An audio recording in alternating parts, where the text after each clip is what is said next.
ayolini urgan erkak bu oilaviy nizo emas, bu jinoyat. Endilikda ayolini urgan erkak o'zaro hal etamiz degan bahonalar bilan jazodan qutula olmaydilar.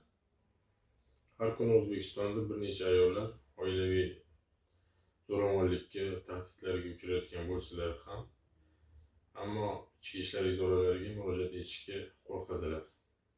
Bu masalada O'zbekiston Respublikasi Jinoyat kodeksining 110-moddasi, 126-1 moddalarida oilaviy zo'ravonlik masalasida bir necha jazo choralari belgilab o'tilgan.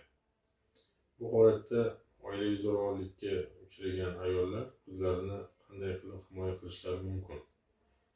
Har bir ayol o'zlariga himoya orderi talab etishi mumkin. Bu himoya orderi nimani beradi? Himoya orderi zo'ravon erkakka nisbatan uyga, ishxonaga, hattoki telefon orqali bezovta qilishni cheklaydi va himoyalaydi. Agar siz shu qator tahdidlarga, oilaviy zo'ravonliklarga uchrayotgan bo'lsangiz, bizga aloqaga chiqing. Biz sizga bu holatda yordam beramiz. Bizga obuna bo'lishni unutmang.